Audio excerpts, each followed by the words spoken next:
Hello, welcome back to the channel, and we're really excited to start the Two Towers, so welcome as we embark on this journey. So it's still Howard Shore. Yes. We've got the Bernard Herrmann going on, Vertigo music. Never thank you.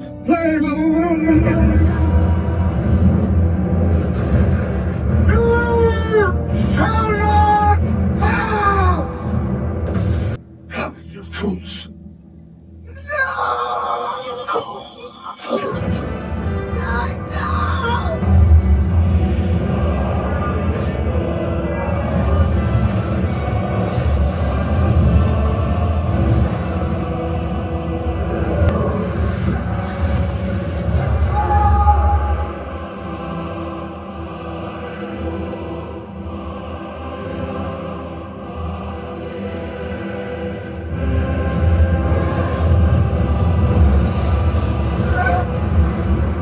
Gandalf!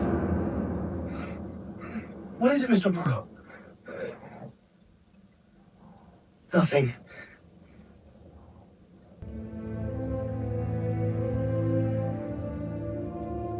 Can you see the bottom? No! No, look down, Sam! Just keep going! Catch it! Run, Mr. Frodo! Mr. Frodo!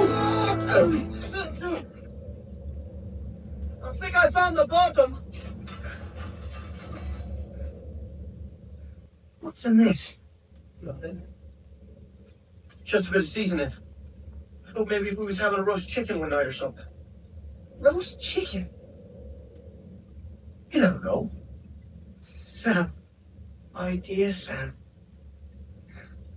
It's very special, that. It's the best salt in all the Shire. It is special.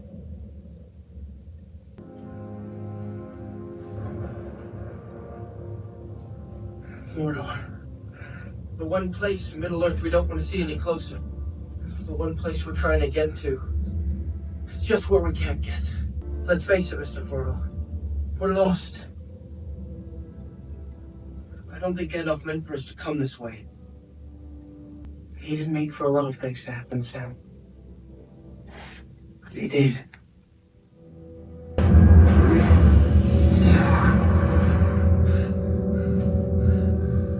It's the ring, isn't it? It's getting heavier. This looks strangely familiar. Because we've been here before. We're going in circles. They're thieves. They're thieves. They're filthy little thieves. Where is it? Where is it? They stole it from us. My precious.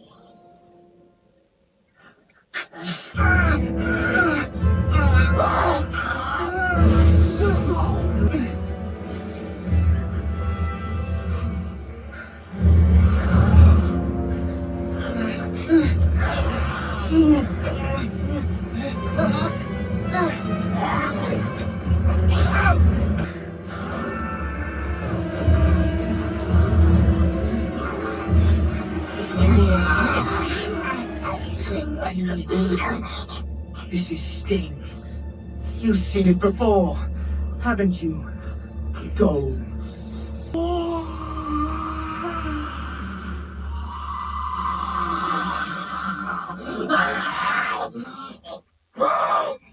It burns us. It freezes. It's hopeless. Every orc in Mordor's going to hear this racket. Let's just tie him up and leave him. No! That would kill us. Kill us. It's no more than you deserve.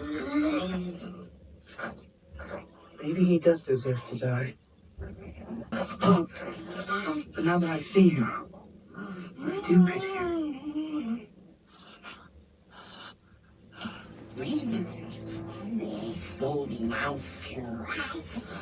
There's no promise you can make that I can trust. We Sweet. To serve the master. To be precious. Through sweat and precious. I precious. I don't believe you! You know the way to Mordor. Yes. You've been there before. Yes. You will lead us to the Black Gate. So we just watched the opening. This is the second film of the trilogy, and a very different opening scene to the first one. Yeah, what did you pick up on?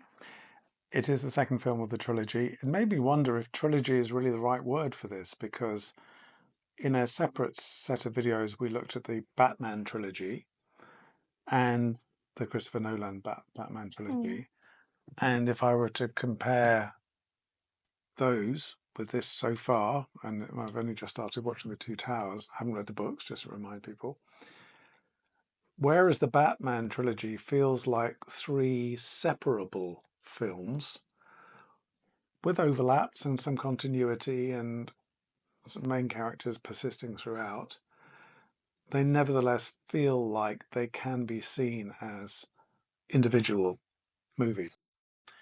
Whereas with this, as soon as we begin, we feel like we are resuming something from the first film, from The Fellowship of the Ring. And I mean, the definition of trilogy is probably a loose one, but it made me think this is more like seeing the opening of Act 2 of a 3-act drama. Yeah, you can't watch this one without having seen the first one. You can't. And I mean, the 3-act structure is an accepted structure in filmmaking. If your education involves studying Shakespeare, which mine did, you're used to 5-act structures, particularly in tragedy, not just in tragedy, also in comedy. But the 3-act structure seems to be one which is particularly modern and given to film. And I think that's the first thing to say about this. This feels like the second of 3 acts. And because of that, and because we know it's the second of 3 acts, we know we're in the middle. There's a famous quote by the filmmaker, French New Wave, Nouvelle Vague filmmaker Jean-Luc Godard, who says that every film or every story needs 3 parts, a beginning, a middle, and an end, but not necessarily in that order. And that's his little joke about modern cinema. I think this is not modern cinema in that sense. It's not postmodern cinema. It's not post-structuralist cinema. It's, we're in the middle of a 3-act structure. Yeah. And I think that sense of being in the middle is important because it manages our expectations as viewers, that although we'll reach an end of this film and an interim or provisional conclusion, that it won't be the last word. Yeah. And so, we are set up in that way to be in the middle of something. Now, there's a larger point there in this film, I think, about this rubric of a story being of there and back again. You remember we had that in the very first film. The main characters here, Frodo and Sam, are on their way to Mordor, their mission being to restore the ring or take the ring back, and then presumably return to the Shire, there and back again. So there's one kind of narrative line, which is we start with film 1, we go to film 3 in one straight line, which is a narrative line. But that narrative line also contains a kind of hairpin bend because we expect to come back to the Shire. I mean, I don't know, I haven't seen it, but I'd be surprised if the final scenes of film 3, what's the title of the third Return film? of the King. Return of the King. I'd be surprised if we didn't end up back in the Shire, there and back again. So we've got one line which is consecutive as a narrative. Film 1, film 2, film 3. We've got a conceptual narrative too, which is there and back again. But I think we also have cycles or epicycles within this, where we have progress and fall or hurdle, progress and fall like this. It's a kind of raveling or unraveling spiral, slightly spiral-like movement. Yeah. So forward, down, you fall, and then resume again, forward, down, then we resume again, forward, down, and then we resume again. So that's a third kind of structural picture. So we've got A to B, Yeah. we've got A to B to A, we've got A to B to C to D to E to F to G to H to I, and so on like that as well. So that's another structural pattern, I think, in the film. And I think overall, in the first film, I had quite a strong sense that the way the cinematography worked was with very careful editing to move from left to right across the screen, both within scenes and between scenes. So that, we exit, for example, when they come out of the mines of Moria, they come out from the left and they move right to the weird, slightly lunar mountainscape. What's interesting here is that we've got an emphasis already not on the horizontal but on the vertical in a couple of ways. We have the opening scene with Gandalf, so we'll talk about Gandalf and the Balrog, which is about the descent, this kind of shoot of Gandalf and the Balrog down into the depths of the Middle Earth. And then we get a kind of less terrifying echo of that with Frodo and Samwise dropping down the rope. So we have two moments of dropping as well. So we've had an emphasis on these horizontals, I think. Here we have two moments of dropping, verticals. And what made me think of that notion of verticals already was right from the get-go, we have Howard Shore's score in his mode, in my view, in the Bernard Herrmann mode, where Howard Shore is alluding to the scores of Bernard Herrmann, who is Alfred Hitchcock's key composer, and specifically to the music of Vertigo, which is one of Hitchcock's most famous films. So this film opens with that, to me, quite a clear auditory reference to Bernard Herrmann and to Vertigo, and then we get these scenes of dropping. And even as Sam and Frodo are climbing down the rope, Frodo says to Sam, "Don't look down." Yeah. So it's quite interesting to me that we have these different lines across the film being established, both horizontal and now some verticals. And we've had the vertical also because the opening is about mountaintops, so there's a vertical there. But it's quite interesting how that maps. And if you were to look at this as a structuralist text in the mode of Todorov or Jakobson, these were Russian formalists writing about literary structures in the early 20th century, they would say that literary texts can always be looked at in terms of things like that, the kind of hidden structure, literal kind of architecture almost of the narrative, whether it goes in verticals or horizontals or gradients and so on. So I think there's quite a lot of that, quite explicitly actually, going on in the opening part of this film. So what does that tell us about Peter Jackson as a director? Highly thoughtful, highly reflective, that he is giving us shape in a film which, because of its complexity, threatens to become shapeless. I mean, there's so much that could go on there. It could become quite messy. There's so many myths and stories and subtexts, lots of visual imagery. So I think it brings a little bit of order to potential chaos. I think that, to me, this suggests a very carefully planned storyboard process throughout. Yeah, I did see an interview with Christopher Lee, because I quite like Christopher Lee, and he said that when he's never had a director ask him to do so many takes before, and because he's such an established actor. I think him and Ian McKellen were doing a scene together, and he said to Ian, like, "We've done this 20 times now. Why? I'm worried now. Why is he asking us to do it again?" Yeah. And then Ian McKellen says, "Oh, don't worry, I had 50 takes the other day." But he wants them to say the lines exactly the way that he imagines it. And I expect it's because he's such a big fan of the book. I can imagine that while he was reading the book, he had it in his head exactly how it goes, and so he's presenting it on screen exactly his vision. Yeah, well, that would fit with that kind of almost perfectionism Yeah. or the craving to get things exactly aligned or in order.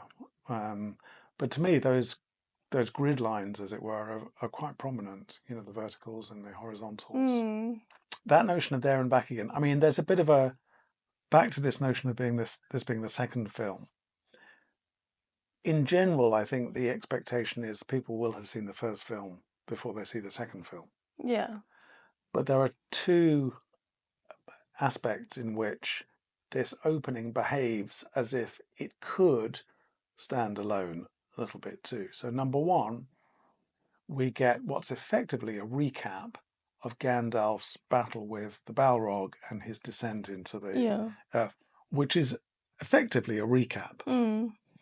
Now, for those of us who've seen the film, the first film, it's a welcome recap, and it's useful to be brought back into the zone. Yeah. But you could do without it in terms of recap material.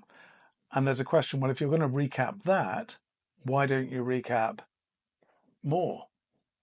You know, why recap that and not material to do with Aragorn? Yeah. Or, I mean, Galadriel is referenced, but Gandalf is given a prominent place in that recapping, as though Gandalf has been the key antecedent character of the second film, which is arguable, I think, because although Gandalf is a key figure in the first film, I wouldn't say he's necessarily more key than Aragorn. And even Galadriel, at some level, you could argue, is as prominent.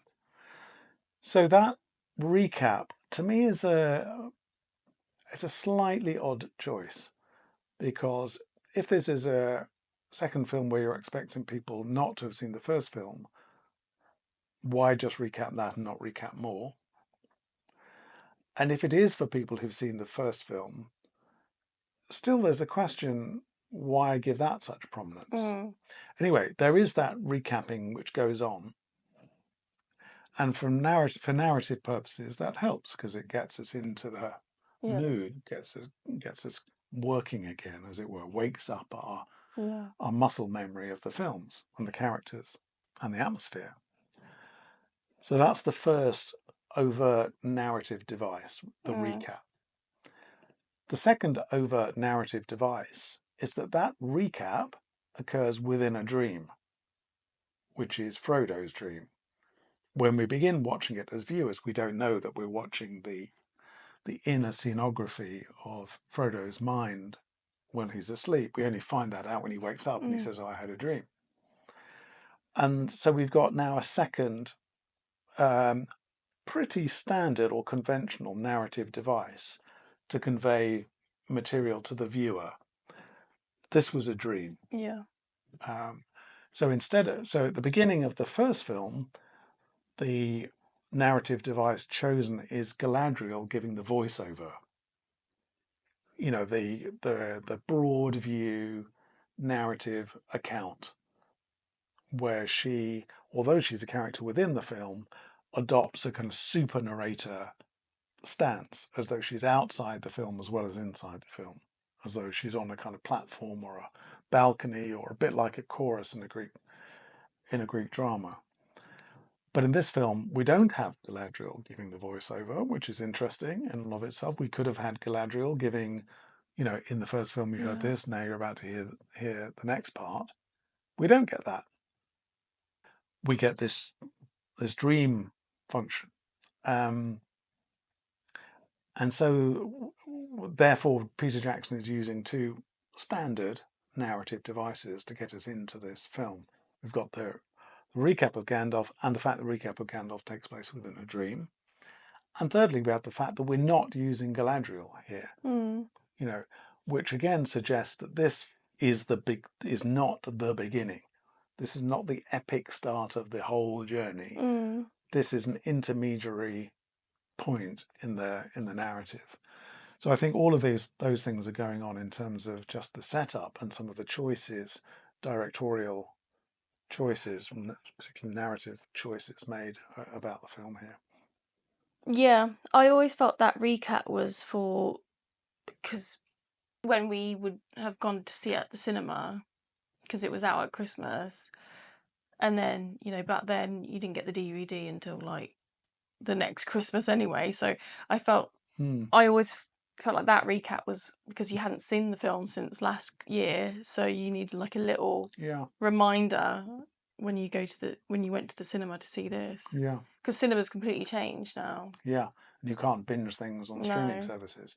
Yeah, I mean, that's a good point as a response to the times, you know. But nevertheless, there are still some choices there. You know, more could have been recapped, less could have been recapped. It needn't have been a dream. It could have been Galadriel. But all of those, the choices that are made, tell us Gandalf really is a very prominent person in this thing. He's not the hero, because we know Frodo's the hero, but nevertheless, he's sort of, this is a slightly strange analogy, but he's sort of the John the Baptist, the Christ to his Frodo. He's the key prefigurer, typologically speaking. So we learn that, and we learn that we're, you know, very much in the middle of things. Yeah. So we begin to use the Latin phrase in medias res, in the middle of things. You know, and that's a typical narrative device where we begin in medias res, as though we should already, or as viewers, pick up very quickly what's going on, even if we haven't seen the first movie. But the assumption is we have, I think, in all of this. Yeah. And what did you think of the music when that was happening? So we see the recap, but then it very quickly goes into him. We follow him. So it's like, oh, something different. We're following him this time. So it's like Gandalf? Yeah. Yeah. So it's recapping, but then it kind of tricks us in like, oh, there's some new material here. Exactly, yeah. So it's not just a recap. We now go back and have filled in the material which we missed because we thought we had just seen the demise of Gandalf and as he slips into the chasm.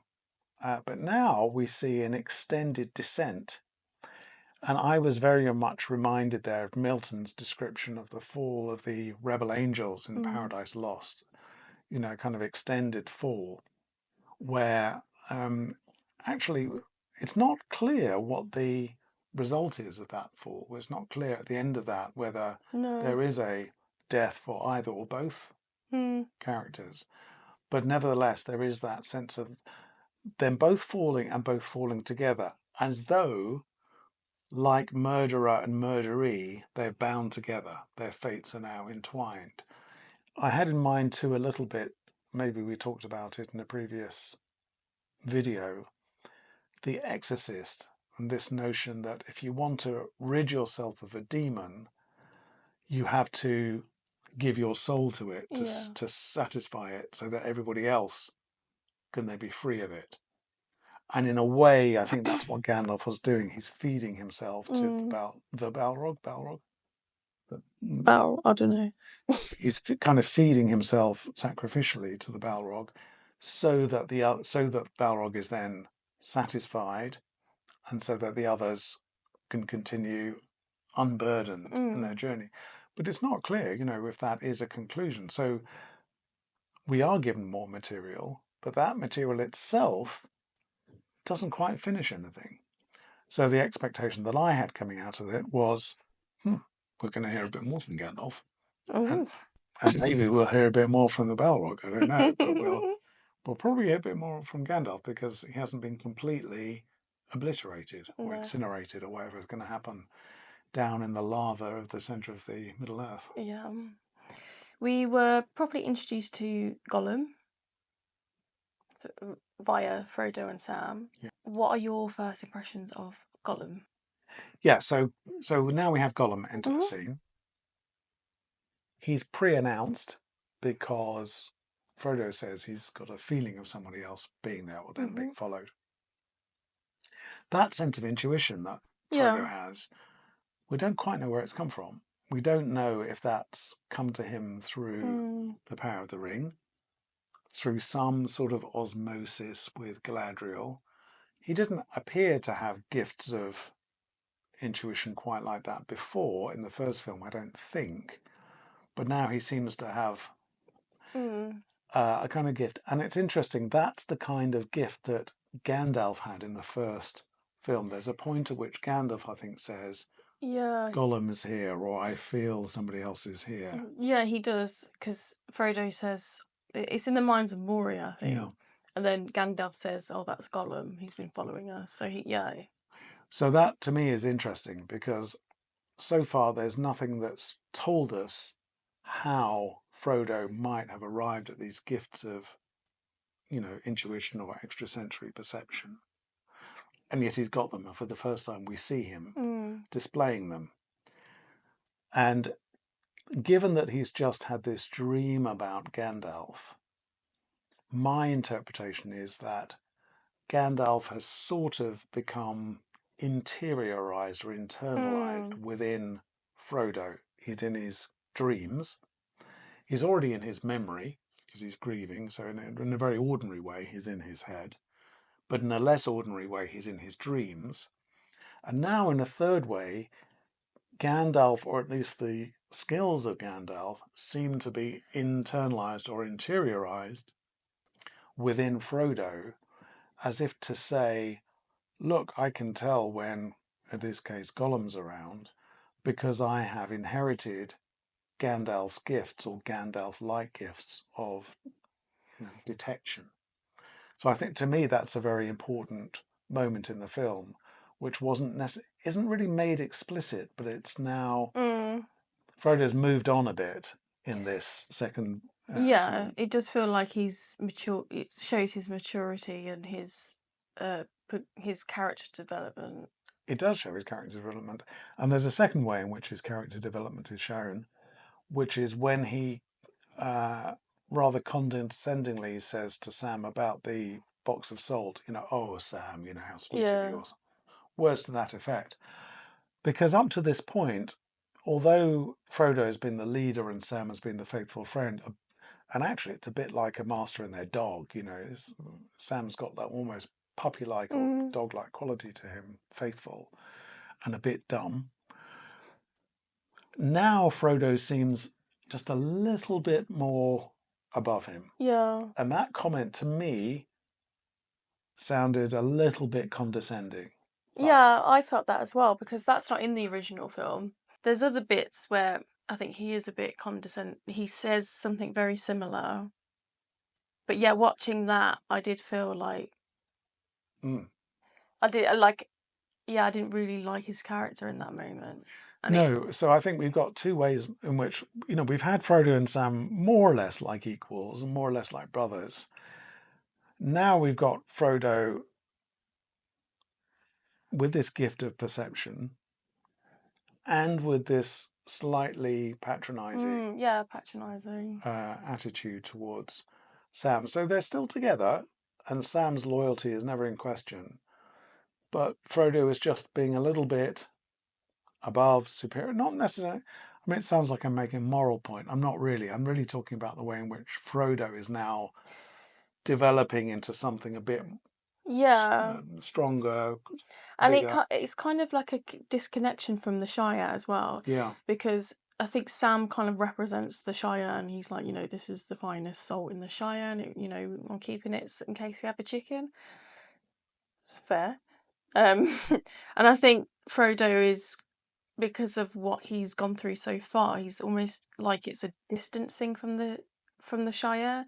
The ring is getting heavier, and so I think he's existing in a world that's got so much going on that I think it's that disconnection happening. Yeah, I agree. So that happens even before Gollum arrives. Frodo knows he's going to arrive, basically. And that is an echo of what Gandalf had done in the previous film, because Gandalf picks up the presence of Gollum. So it's a very clear echo to me of that. And Frodo becoming a kind of, typologically speaking, the second Gandalf in some way. Yeah, and actually that reminds me of the way that Gandalf spoke about hobbits, like the way that Frodo spoke to Sam. that kind of way of Gandalf saying like, oh, you know, hobbits, they never cease to amaze me. But avuncular, slightly patronising, indulging, affectionate, but a little bit superior. Yeah. But it's okay coming from Gandalf because, you know, he's a wizard. Yes. But Frodo is now between those two modes. He's part hobbit still. Well, in a sense, he's entirely hobbit still. Yeah. And at the same time, he's a bit kind of post-hobbit. Yeah. Or meta-hobbit or something. So Gollum then appears and, as before, you know, has been sniffing out the ring and wants the ring back. And we're reminded, I think, again of the ring's addictivity. You were talking about the addictive quality of the ring before. Reminds us of this kind of slightly prurient obsession people have with it. It is addictive. It's slightly sexual. It's grasping, slightly depraved. It's like it brings out the worst, most avaricious part of people. What does avaricious mean? Greedy. And there is something about Gollum which to me represents at least one and maybe an amalgam of the seven deadly sins. He seems to represent something like avarice, greed, a little bit of lust, something a little bit lusty about him or concupiscent, and then something a little bit envious as well. It's like he's been confected from the offcuts of different bits of sin. You know, that's his kind of, I was going to say ontology, it's maybe too fancy a word, but that's his character in a way. It's a bit like a compressed version of different bits of the seven deadly sins, all in one. Yeah, and did you notice that he speaks in the third person? Yes, and he speaks in third person and he adds S's from the first person. Yeah. So, from the third person, sorry. So he speaks in a we, first person plural, but adds an S, third person singular, we once. Yeah, so he's got this low dialect, crude sort of idiosyncratic dialect. And then his physical appearance, now that we're going to get in to see him properly, it's a bit Caliban-esque. You know, he's a bit like Caliban on Setebos. He's as if born from Sycorax in Shakespeare's The Tempest. You know, whatever his origin, it's a bad one. You know, born from some mouth-shaped hideous form, and he's got this homunculus form. I mean, he's also, I couldn't help thinking, because he's so skeletal, there was something very deathly about him as well. He also looks a bit like death. He looks like a baby and an old man at the same time. So, I mean, I don't know how he's described in the book, but he's a kind of unforgettably hideous presence in this film, and he's both obsequious and powerful, fawning and manipulative. He seems to occupy several poles at once, sort of ascetic but greedy.